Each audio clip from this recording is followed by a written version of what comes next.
আসসালামু আলাইকুম ভিউয়ার্স, আলহামদুলিল্লাহ, আশা করি সবাই ভালো আছেন। আজকে শীতকালীন মাছ চাষে প্রধান সমস্যা কী এবং এই প্রধান সমস্যার সহজ প্রতিকার নিয়ে আমরা আজকে আলোচনা করব। এখন যেহেতু প্রচণ্ড শীতকাল, আমিও যে সমস্যার মধ্যে দিয়ে আছি, আমি ফেস করেছি, ওইটা আমি আগেই তুলে ধরবো। আর ওইটা হচ্ছে আমার পানি খুব গন্ধ হয়ে গেছে। আমি যখন আজকে আমার ট্যাঙ্কের কাছে গেলাম, যখন খাবার দিতে চাচ্ছি, এই খাবার দেওয়ার আগেই মনে হচ্ছে আমার পানি দিয়ে একটা গন্ধ আসতেছে না আগে। ওইটা হচ্ছে একটা অ্যামোনিয়ার টক্সিসিটি। এই পানি গন্ধ আসা অর্থ হচ্ছে আমার ওখানে অ্যামোনিয়া লেভেলটা বেড়ে গেছে। এখন আমি বের করলাম এটার কারণ কি হতে পারে। এটার কারণ যেটা আমি বের করেছি সেটা হচ্ছে, এটা আমার না সবার, যেহেতু এখন শীতকালে মাছ খেতে চাচ্ছে না, ওই আমরা খাবার দিচ্ছি ঠিকই, কিন্তু আমরা তো অধৈর্য, আমরা বাঙালি। ওই আমি চাচ্ছি, যেহেতু আমি ট্যাঙ্কে মাছ চাষ করে আসতেছি কিংবা আমরা পুকুরে মাছ চাষ করে আসতেছি, মাছকে বেশি খাবার দেবো, মাছ দ্রুত খাবার খাবে, মাছ দ্রুত বড় হয়ে উঠবে। কিন্তু আমাদের জানা নেই এখন শীতকাল, মাছ খেতে চাচ্ছে না। গরমে যে 4-5 কেজি খাবার মাত্র 5 মিনিটে শেষ করতো, এখন আধা কেজি খাবার শেষ করতে প্রায় 1 ঘন্টার বেশি লাগতেছে। এখন গতকালকে পরশু আমি যে ভুলটা করেছি, ওই মন মানতেছে না, যেহেতু আমার মাছ এই খাবার দিয়েছি, একটু খেয়েছে, এই তারপর অনেক খাবার দিয়ে এসেছি, মানে মাছ আস্তে ধীরে খাবে। ওই যখন আমি বিকেলবেলা গেলাম, তখনও দেখতেছি অনেকগুলো বাসমান মাছ খাবার এখনও বাসতেছে। তার অর্থ হচ্ছে মাছ অনেক খাবার খায়নি, এই জন্য অনেক খাবার ওই পানি চুষে একদম ওই ট্যাঙ্কের নিচে বসে গেছে। আমার ট্যাঙ্কের নিচে বসে যাওয়ার কারণে ওই যেহেতু এটা হাই প্রোটিন, এখন যেহেতু আমরা 1 mm কিংবা 0.5 mm কিংবা 1.5 mm যে খাবারটা আমরা ডোজিং করি, এটা হচ্ছে 30% প্রোটিন। এই 30% প্রোটিন ওই খাবারটা যখন মাছ খাবে না শীতের কারণে, প্রচণ্ড ঠান্ডায় ওই খাবারটা যখন তলায় বসে যাবে, ওইটা ডিকম্পোজ হয়ে এই এটা খুবই দুর্গন্ধ, অর্থাৎ অ্যামোনিয়ার টক্সিসিটি সৃষ্টি করতেছে। এটা আমি সবাই ভুগতেছি। এখন এর থেকে সহজ সমাধান আমাদের বের করতে হবে। এর সহজ সমাধান যেটা আমি করেছি, যেহেতু আমার ট্যাঙ্কে যেহেতু অ্যামোনিয়ার টক্সিসিটি বেড়ে গেছে, অ্যামোনিয়ার টক্সিসিটি অর্থাৎ ওখানে হচ্ছে অ্যামোনিয়া, যেটাকে বিজ্ঞানের ভাষায় বলা হয় NH3। আমি এটার প্রাইমারি যেটা ট্রিটমেন্ট করেছি সেটা হচ্ছে, আমি ওখানে দিয়েছি লবণ। আমি আমার ট্যাঙ্ক যেহেতু 20,000 লিটার, আমি ওখানে প্রায় 200 গ্রামের কাছাকাছি লবণ দিয়েছি, অনেকটা 200 গ্রাম প্লাস ধরতে পারেন।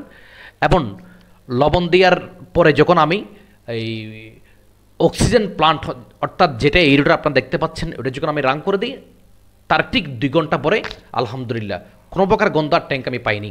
কারণ যে একটা অ্যামোনিয়া ছিল NH3, ওইটার সাথে যখন আমার যে লবণটা আমি ব্যবহার করেছি, এটা হচ্ছে সোডিয়াম ক্লোরাইড, ওই লবণের সাথে এই বিষাক্ত যে একটা অ্যামোনিয়া ছিল, এটা বিক্রিয়া করে একটা অ্যামোনিয়াম ক্লোরাইডে রূপান্তর হয়ে গেছে, যেটা আর বিষক্রিয়া কিংবা যে একটা ঝুঁকির কারণ ছিল, ওটা থেকে আমি এখন মুক্ত। এখন শীতের মধ্যে যেটা আপনারা করবেন, কোনো অবস্থাতেই খাবার দিবেন না যখন প্রচণ্ড রোদ উঠবে। বিভিন্ন এলাকায় দেখা যায়, যেমন চট্টগ্রাম শহরে লাস্ট 2 দিন কোনো সূর্যের দেখা মেলেনি। আপনাদের বিভিন্ন এলাকায় যখন দেখবেন সূর্যের দেখা যাচ্ছে না, ওই সময় আপনারা খাবার দেবেন না। যখন দেখবেন প্রচণ্ড সূর্য উঠছে, রোদ, তখন দুপুরবেলা আপনি খাবারটা দেবেন। এবং অবশ্যই ওই খাবারের সাথে ভিটামিন সি আপনি অ্যাড করবেন। খাবারের সাথে ভিটামিন সি কীভাবে অ্যাড করবেন, আমি যেটা ইউজ করি সেটা হচ্ছে এসকেপ কোম্পানির অ্যাকোয়াসি।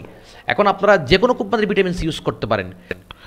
ভিটামিন সি ইউজের সিস্টেমটা হচ্ছে, এই আমরা বিভিন্ন অঞ্চলে যেটাকে বলা থাকে চিটাগুড়, রাবগুড় কিংবা মোলাসেস, আপনি যেহেতু এটা অনেকটা খুব আঠালো থাকে, ওই আপনি মোটামুটি এক মুষ্টি, অর্থাৎ মোটামুটি নিয়ে, ওইটা যেহেতু হার্ড, পানি দিয়ে আপনাকে নরম করতে হবে। ওই পানির মধ্যে আপনাকে 10 গ্রাম ভিটামিন সি ভালো মতো গুলিয়ে ফেলতে হবে। যে সলিউশনটা তৈরি হবে অনেকটা কালোই হবে, এই সলিউশনের মধ্যে তারপর আপনি খাবারটা দেবেন। তাহলে যে সলিউশন রাবগুড়ের মধ্যে আপনি ভিটামিন সি দিয়ে যে একটা সলিউশন তৈরি করেছেন, এর মধ্যে দেবেন আপনার খাবারটা দেওয়ার পরে আপনি 10 থেকে 15 মিনিট রেখে দেবেন। আপনার খাবারটা যখন ওই সলিউশনটাকে যখন টেনে চুষে ফেলবে, যখন আপনি দেখতে পাচ্ছেন ওখানে আর কোনো পানি নেই, এরপরে আপনি ওই খাবারটা আপনি যখন ট্যাঙ্কে দেবেন, যেহেতু এখন শীতকাল, মাছ খেতে চাচ্ছে না, এখন এই খাবারের মধ্যে যখন এক্সট্রা আপনি যখন ভিটামিন সি প্রোভাইড করেছেন, মাছের যে একটা রুচি বেড়ে গেছে, এবং এটার কারণে মাছ কিন্তু প্রচুর খেতে চাইবে এখন হ্যাঁ, যদি বেশি খেতে না চাইলে অন্তত খাবারের অপচয় ঘটবে না, এটা অতীব জরুরি। এটা আপনাদেরকে অবশ্যই ভিটামিন সিটা ইউজ করতে হবে। আমরা যেটা বল করে তাকে ভিটামিন সিটা আমরা খাবারের সাথে কীভাবে মিশাতে হবে সেটা জানি না, অনেকে পানি দিয়ে মিশায় কিংবা তেল কিংবা আর বিভিন্নভাবে, কিন্তু আমি যেটা বলবো সেটা হচ্ছে চিটাগুড় কিংবা মোলাসেস কিংবা রাবগুড়ের সাথে প্রথমে ভিটামিন সিটা মিশাবেন, তারপর ওই যে একটা পানি, ওই পানির মধ্যে খাবারটা দেবেন। এর বাইরে আর যেটা আমি বলবো, ওই যেহেতু এই শীতকাল, যেহেতু 2 মাস 3 মাস স্টে করবে, আপনি তো ওই যদি মাছ খেতে চাচ্ছেন না বলে খাবারটা দিয়ে বন্ধ করেন, তাহলে তো মাছ বড় হবে না। এক্ষেত্রে যেটা করতে পারেন সেটা হচ্ছে একটা ওই মাল্টিভিটামিন আপনাকে অ্যাড করতে হবে। কীরকম মাল্টিভিটামিন? ওই এখন বাজারে যে খাবার আপনি নিয়ে আসতেছেন, অনেক সময় বিভিন্ন রিসার্চ যেটা প্রমাণিত হয়েছে যে প্রোটিন পার্সেন্টেজ ওখানে উল্লেখ থাকে, ওই প্রোটিন পার্সেন্টেজ কিন্তু ওই ওখানে পাচ্ছে না। যেমন মনে করেন অনেক সময় লেখা আছে 35% কিংবা 40%, ওইটুকু না থাকতেছে না। তাহলে করণীয় কি? আপনি বাংলাদেশের যে কোনো একটা ভালো কোম্পানি, এসি হতে পারে, এসকেপ হতে পারে কিংবা ওই রেনেটা হতে পারে, ওই প্রত্যেকটা কোম্পানির কিন্তু একটা ওই অ্যাকোয়াটিক লাইফ কিংবা ডেয়ারির জন্য আলাদা ওদের প্রোডাক্ট আছে। ওখান থেকে একটা মাল্টিভিটামিন আপনি কালেকশন করবেন। মাল্টিভিটামিন আপনি ওদেরকে বলবেন মাল্টিভিটামিন ফর ফিশ, মাছের জন্য একটা মাল্টিভিটামিন। এই মাছের জন্য মাল্টিভিটামিনটা যখন আপনি প্রতিটা দিন আপনার খাবারের সাথে ওই 10 গ্রাম করে আপনি অ্যাড করেন, তাহলে এই মাল্টিভিটামিন যখন, যেহেতু শীতকাল মাছ খেতে চাচ্ছে না, ওই মাল্টিভিটামিনটা যখন আপনার খাবারের সাথে যখন এক্সট্রা অ্যাড করবেন, তখন মাছের যে একটা প্রোটিন, যে একটা স্বাদ, যে খাবারের যে একটা স্বাদ, ওইটা আরও বেড়ে যাচ্ছে।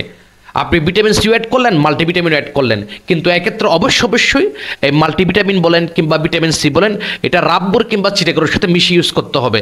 চিটাগুড় রাবগুড়ের সাথে মিশালে যেটা হয়, খাবারের যে একটা সুইটনেস এটাও বেড়ে যায়, সাথে ওই আর এটা অনেক সময় বাইফ্লোকের মতো কাজ করে।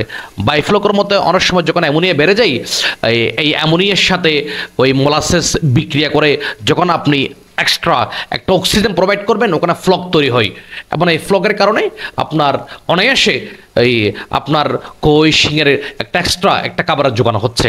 তো সুতরাং যেটা ওই যদি কোনো দুর্গন্ধ হয়ে যাচ্ছে, কেন? খাবারের অপচয়ের জন্য। যদি আপনি দেখতে পারতেছেন আপনার পানি দুর্গন্ধ হয়ে গেছে, ইনস্ট্যান্ট সলিউশন, আপনাকে লবণ অ্যাড করতে হবে। এবং লবণ দেওয়ার পরে ওই যখন আপনি দেখতে পাচ্ছেন এই সমস্যা থেকে উত্তরণের কোনো রাস্তা আপনি দেখতেছেন না, আমি বলবো টিএসপি অ্যাড করবেন। ওই আপনার ট্যাঙ্ক যখন হবে 20,000 লিটার, ওখানে আপনি অনায়াসে ওই 15 থেকে 20 গ্রাম টিএসপি, তাও ভালো মতো পানিতে মিশিয়ে ওই টিএসপি দেওয়ার পর যখন আপনি অক্সিজেন প্লান্ট রান করবেন, অনায়াসে দেখবেন যে পানির যে দুর্গন্ধ, ওখান থেকে সহজ আপনি মুক্ত হবেন। এরপরে আমি বলবো আপনারা মাসে 2 বার অন্তত 15 দিন পর একটা প্রোবায়োটিক ইউজ করবেন। যেহেতু অধিক জনতা মাছ চাষ, এই প্রোবায়োটিক আমি আগেও বলেছি, যেটা দানাদার প্রোবায়োটিক ওটা ইউজ করবেন, পাউডার প্রোবায়োটিক আপনারা ইউজ করবেন না। এর কারণ হচ্ছে, যেহেতু আমার ট্যাঙ্কের কিংবা পুকুরের তলার পরিবেশ, অর্থাৎ ভিতরের পরিবেশটা আমাকে ঠিক রাখতে হবে, আমার উপরের পরিবেশ নয়। ভিতরের পরিবেশ ঠিক থাকলে উপরের পরিবেশ আপনি ঠিক হবে। যেটা দানাদার প্রোবায়োটিক, এটা ডুবন্ত, আপনি দেয়া মাত্র একদম ট্যাঙ্কের তলায় কিংবা পুকুরের তলায় জমে যাবে, ওখান থেকে আস্তে আস্তে ডিফিউশন প্রক্রিয়ায় এটা ভেঙে ওখানে যে একটা ওখানে উপকারী ব্যাকটেরিয়া তৈরি করবে, এবং যদি কোনো কারণে যদি বিষাক্ত গ্যাস থাকলে সেটাকে রিমুভ করবে, যদি কোনো ক্ষতিকর যদি কোনো ব্যাকটেরিয়া থাকলে সেটাকে মেরে ফেলবে, এবং উপকারী ব্যাকটেরিয়ার মাধ্যমে, এবং এই অনেক সময় মাইক্রো অর্গানিজম তৈরি করে এবং প্রাণীকণা তৈরি করে, যেগুলো কই এবং শিঙের জন্য খুবই উপকারী। তো সুতরাং আপনার এই শীতকালে বেশি সমস্যাটা সৃষ্টি হচ্ছে পানি দুর্গন্ধ, কেন? মাছ খেতে চাচ্ছে না। তাহলে মাছ খাবার জন্য আমি যেটা বললাম, আপনারা ভিটামিন সি ইউজ করবেন। যে কোনো ভিটামিন সি বলতে এই বাংলাদেশের ভালো কোম্পানি আছে, এসকেএফ, রেনেটা, এসিআই, আরও অনেক পপুলার। বলবেন যে ভিটামিন সিটা মাছের জন্য, এটা আধা কেজি হতে পারে কিংবা 1 কেজিও হতে পারে, 250 গ্রাম আছে। এটা অবশ্যই সীতাগুড় কিংবা মোলাসের সাথে আপনারা ইউজ করে মাছকে খাওয়াবেন, এবং মাল্টিভিটামিন যেটা মাছের রুচি বাড়াবে। আমি বলবো এই ট্যাঙ্কের মতো সহজ কোনো মাছ চাষ হতে পারে না। এখানে লসের কোনো সিস্টেম নেই, এটা কম জায়গায় স্বল্প পুঁজিতে সহজ একটি ব্যবসা। আমি বলবো আপনারা আপনাদের পরিবারের চাহিদা মেটানোর জন্য এবং একটা বাড়তি ইনকামের জন্য এই ব্যবসা আপনারা আসুন। এটাতে আমি দেখতে পাচ্ছি একটা ভালো সহজ একটা ক্যারিয়ার। আর গঠনমূলক সমালোচনা করবেন, মানুষ বলে ঊর্ধ্ব নই। ধন্যবাদ সকলকে। আর যেভাবে সাপোর্ট দিয়ে যাচ্ছেন, পাশে থাকতেছেন, শুক্রিয়া। আসসালামু আলাইকুম।